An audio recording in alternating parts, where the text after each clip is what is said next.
92.9. Somos la clave.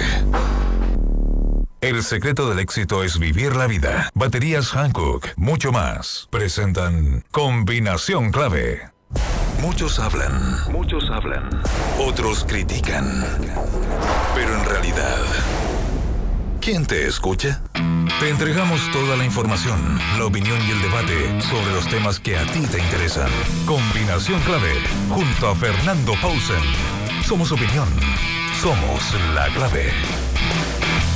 ¿Cómo están? Bienvenidos a Combinación Clave esta mañana de lunes 22 de abril, después de un largo fin de semana por Semana Santa. Tenemos de inmediato a nuestra primera entrevistada.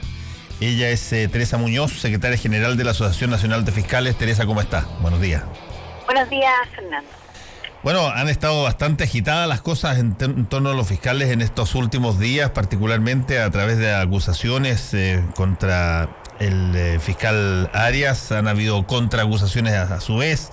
De pronto se reactiva una idea que no se ha materializado en términos legales, que es la de que pueda existir la posibilidad de acusar constitucionalmente a los fiscales. Eso lo levantan parlamentarios que son parte de los mismos investigados. ¿Cómo ven ustedes desde esta Asociación Nacional de Fiscales lo que está pasando? Bueno, naturalmente nos preocupa todo lo que está pasando, la denuncia de un fiscal en contra de un fiscal por hechos tan graves como los que se han dado a conocer. En cualquier institución que se produzca va a producir un estado de preocupación general, y por tanto esperamos, lo que nosotros esperamos para poder superar este momento, es que se produzca una investigación acuciosa, rápida, profunda, que pueda determinar finalmente si es que estos hechos graves que se han denunciado han tenido efectivamente ocurrencia o no. Por supuesto, vemos con preocupación también el hecho de que a propósito de esta situación tan lamentable surjan voces pidiendo ciertas modificaciones, dando ciertas ideas que a nosotros no nos parecen adecuadas, tales como esta idea, ¿verdad?, de incluir dentro de la posibilidad de acusación constitucional al fiscal nacional y a los fiscales en general. Entonces, lo que nos parece a nosotros que ocurre con esta situación es que la naturaleza de nuestras funciones, de las funciones de fiscal, no se aviene con esto que realmente constituye una especie de juicio político.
denuncias si han tenido lugar hechos constitutivos de delito, ¿ya?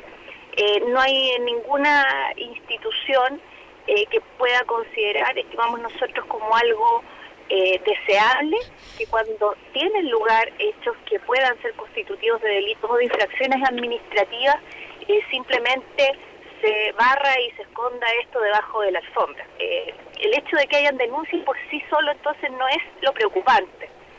Lo preocupante más bien es que estas denuncias recaigan o no sobre hechos verdaderos, y eso a la postre lo vamos a conocer cuando ya hayan resultados de la investigación que se va a iniciar el día martes. Estamos conversando con Teresa Muñoz, es secretaria general de la Asociación Nacional de Fiscales. Teresa, ¿es tan sencillo como pasó el que sea removido un fiscal de una situación o de una causa tan importante? Lo que sabemos es que el fiscal Moya dijo esto al fiscal nacional Abbott, y el fiscal nacional Abbott decide remover a Arias. Ahora, ¿ocurre eso en todas las ocasiones que alguien va internamente a denunciar a otro fiscal, al fiscal nacional, automáticamente se le aparta de las causas que está llevando?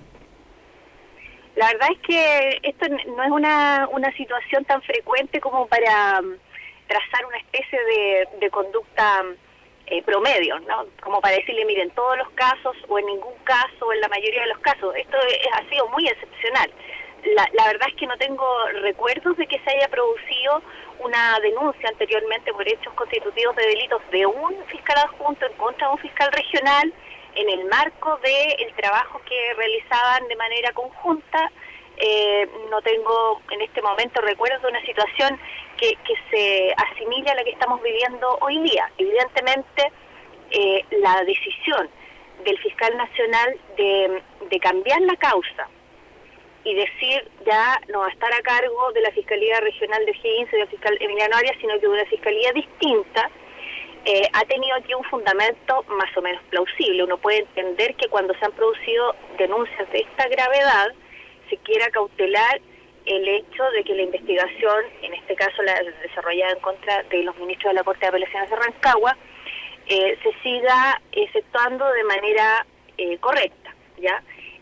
Ahora bien, esa decisión para nosotros como asociación también tiene el matiz de decir que la investigación sigue a cargo de la persona que la inició, que es el fiscal Sergio Moya. O sea, tenemos que entender, o nosotros al menos así lo solicitamos, que se entienda, que la persona que estaba a cargo de esa investigación, quien desarrollaba las diligencias de investigación, así es, sí, y sigue siendo el fiscal adjunto Sergio Moya, quien trabajaba, ¿verdad?, bajo la responsabilidad de un fiscal regional que estaba a cargo, que era Emiliano Arias. Esa situación no ha cambiado, ahora queda, ¿verdad?, bajo la responsabilidad del nuevo fiscal que se nombrará en la Fiscalía Regional Metropolitana Sur.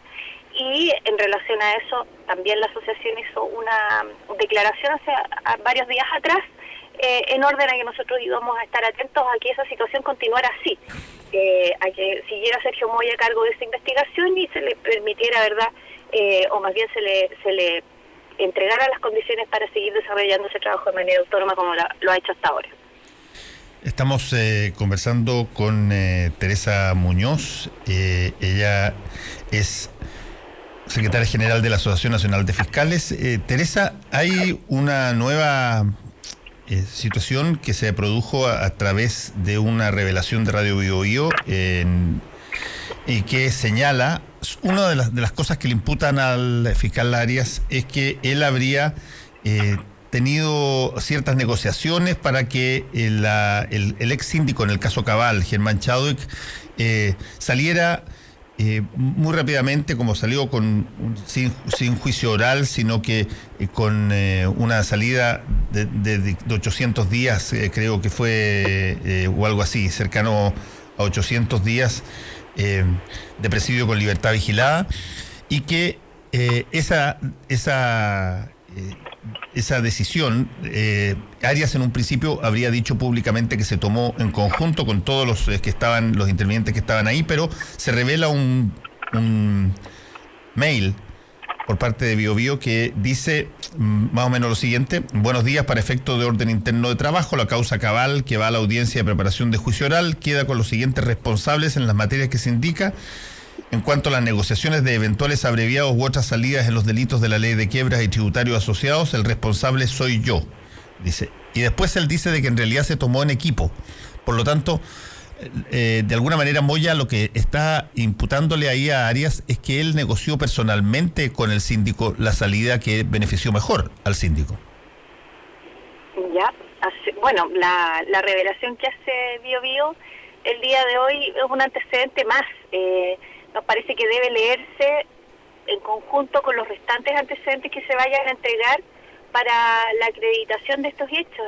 Al ser un antecedente aislado, por lo tanto, si bien es relevante, no es, nos parece a nosotros un antecedente que por sí mismo, de manera determinante, vaya a mover, digamos, la aguja en un sentido o en otro. Va orientando, por supuesto, para que uno pueda interpretar la situación de manera más correcta.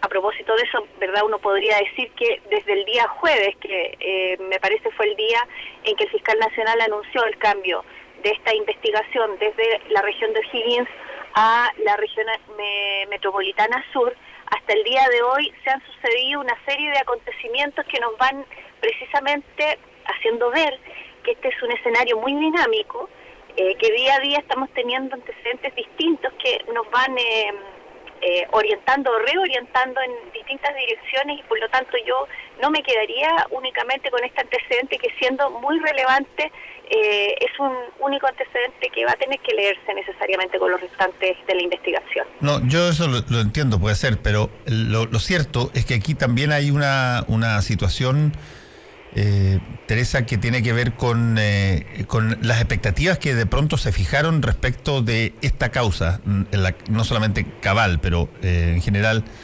otras más, pero la de Cabal en particular, con toda la evidencia que se fue desplegando durante todo el tiempo, y que de pronto uno de los principales involucrados, que era el síndico, salga con esta opción de los 818 días de prisión de libertad provisional. Me parece a mí que si es que hay un antecedente de que el fiscal negoció directamente con el síndico y sus abogados, no debería ser una cosa que intentar encubrirse como si fuera un trabajo de equipo.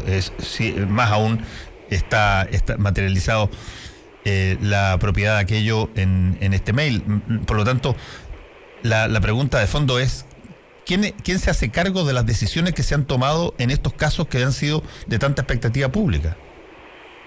A ver, en este caso en particular, al parecer ese va a ser uno de los hechos que va a tener que resolverse en la investigación, precisamente, quién estuvo a cargo de esas negociaciones. Ahora bien, en general, quién se hace cargo de las negociaciones con las partes cuando se trata de causas de tanta relevancia pública.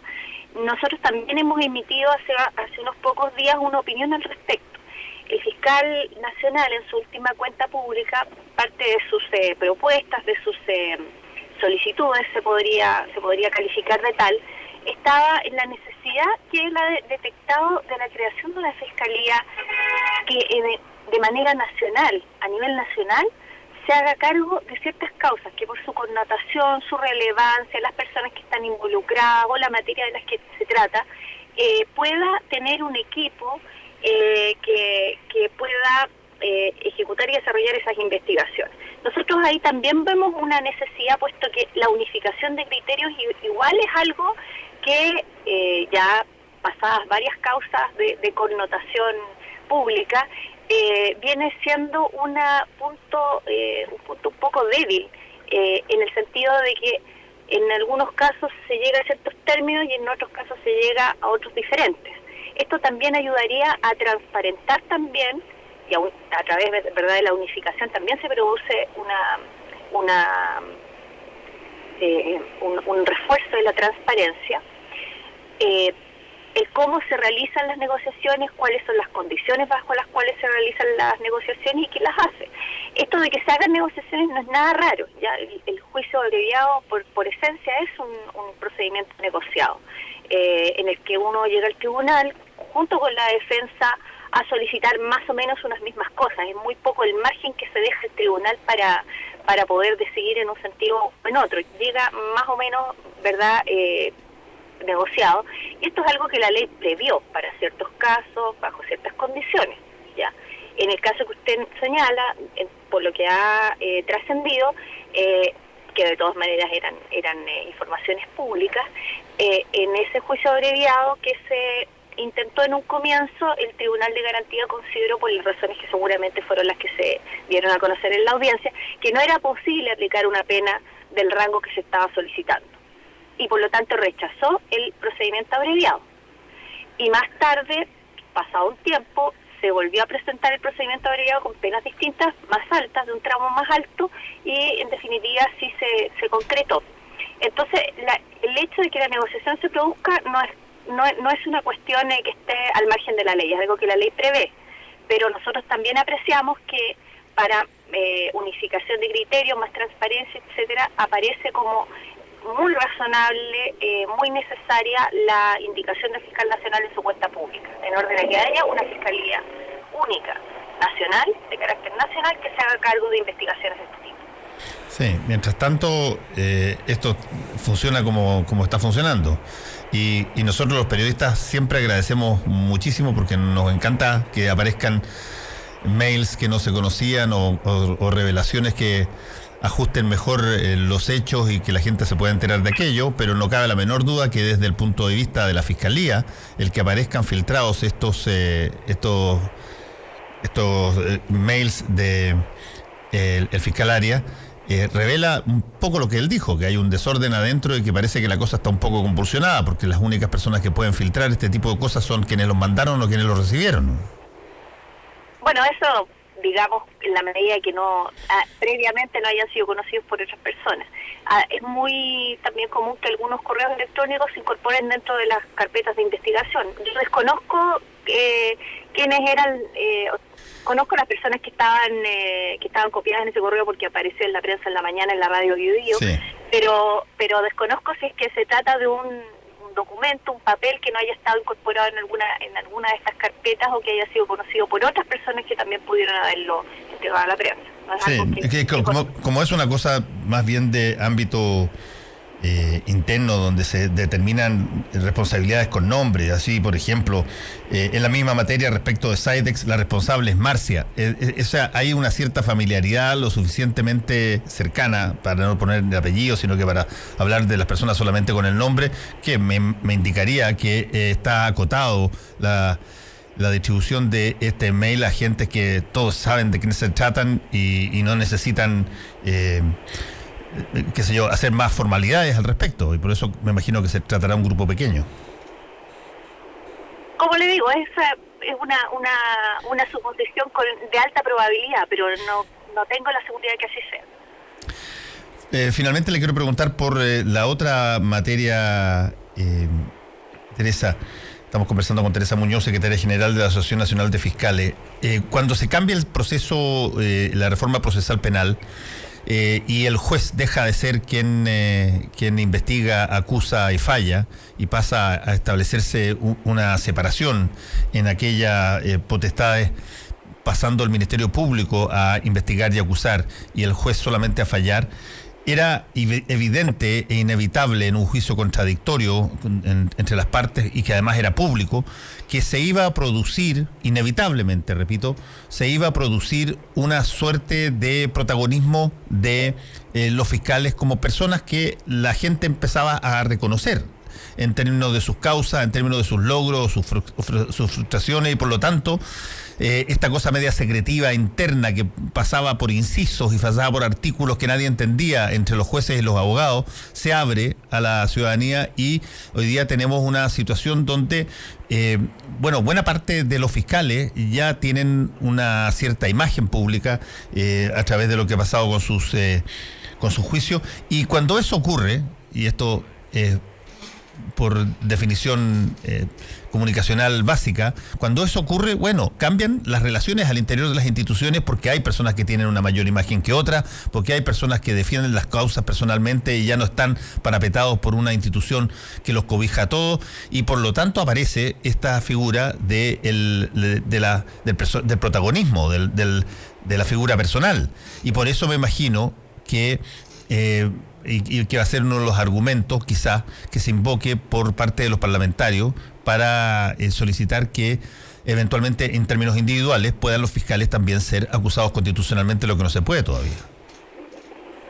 Bueno, a nosotros nos extrañaría mucho que ese fuese el motivo, es decir, que... No, digo dentro de los motivos, digamos.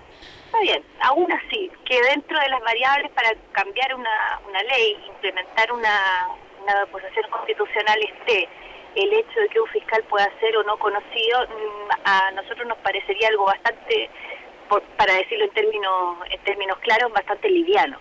Digamos por de pronto que el protagonismo no lo tienen los fiscales. La gente se interesa en las causas. Las causas son relevantes, ¿por qué? Porque afectan intereses generales, porque el modo de comisión, por ejemplo, los casos de delitos contra las personas, parricidios, etcétera, han tenido una repercusión pública porque han sido había mucho ensañamiento, o por la manera como se ha ocultado el cuerpo, etcétera. Esas son las razones por las cuales, con toda razón, ¿verdad?, la ciudadanía se va interesando en las causas. Y conforme se va interesando en las causas, entonces resulta luego conocido el nombre o la persona de quien está efectuando esa investigación.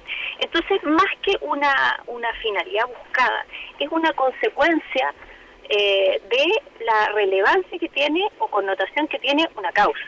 Entonces, circunscribir la necesidad de una acusación constitucional al protagonismo o no protagonismo que pueda llegar a tener un fiscal, no parece un argumento de peso lo suficientemente relevante como para determinar un cambio de esta naturaleza. Porque piénsese que precisamente lo que se está como costo alternativo sacrificando es la autonomía del Ministerio Público. Nosotros no nos vamos a negar a que hayan controles. De hecho, los mecanismos de remoción han sido utilizados. En el pasado, usted seguramente recuerda, la fiscal regional de la 9ª región fue removida por un procedimiento de remoción. Luego tenemos la situación que se produjo el año pasado con el fiscal nacional. También tuvo lugar un procedimiento, incluso pudimos presenciarlo a través de las transmisiones que hacía el Poder Judicial, y que en definitiva terminó, como todos sabemos que terminó, es decir, se trata de procedimientos que se han utilizado por lo demás. Entonces, cambiar una situación para traspasarla a otra, que va a significar, a juicio nuestro, una manera de control desde el poder político hacia el Ministerio Público, no nos parece que sea parte de la solución, más bien generaría un nuevo problema. Si algo se va a pensar en relación a modificar los actuales procedimientos de remoción, que se haga, pero siempre tomando en consideración de que no puede quedar sometida la Fiscalía a la consideración o a las quórum que se estén produciendo en un momento determinado en el Senado. Sí, por último, la pregunta respecto de si es que el nuevo secretario general del Senado, Raúl Guzmán, tiene o no tiene o puede tener sus particulares redes sociales y sus redes particulares en la Fiscalía pueden ser usadas para eventualmente proteger, como él dijo, proteger con un escudo personal a los senadores. Ahí hay un tema que no lo voy a poder tocar muy largo porque no me queda mucho tiempo, pero me parece central lo que él dijo. ¿Cómo puede prometer un ex fiscal algo si es que aquello necesariamente pasa por activar redes que tuvo en el ministerio? Complementando un poco la afirmación, digamos, yo no escuché entiendo que en algún momento se publicó la grabación de su discurso, sí, así está, pero leí una transcripción que estaba en algún medio de prensa y me parece que lo que señaló fue un escudo protector en lo administrativo. Esa fue la frase completa, ¿ya? Entonces, primero hacer ese punto, ¿no? De que él se estaba, al parecer, refiriendo a un ámbito distinto al de las persecuciones penales. Ahora, si bajo esa afirmación se entendió otra cosa y todos querían entender otra cosa y él también expresarlo, es algo que yo no podría afirmar. Tendría usted que dirigirse directamente a él para que especificara cuáles son el ámbito en que funcionaría el escudo protector. Sí. Nosotros nos rige el principio de la probidad, está establecido en la ley. El hecho de que eso esté establecido legalmente no puede evitar que se produzcan situaciones de faltas de probidad a las que usted está haciendo referencia como eventuales, ¿verdad? Como tráfico de influencia en el fondo. No se pueden evitar, pero los mecanismos para atacarla, investigarla sí existen y sancionar.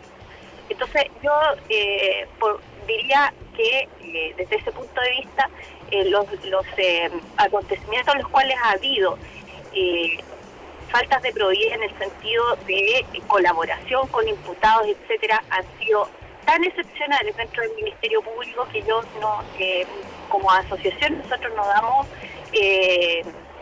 no consideramos que sea una aseveración posible de concretarse es que una persona que haya tenido lazos dentro del Ministerio Público pueda levantar este tipo de apoyo dentro del Ministerio Público para con personas investigadas.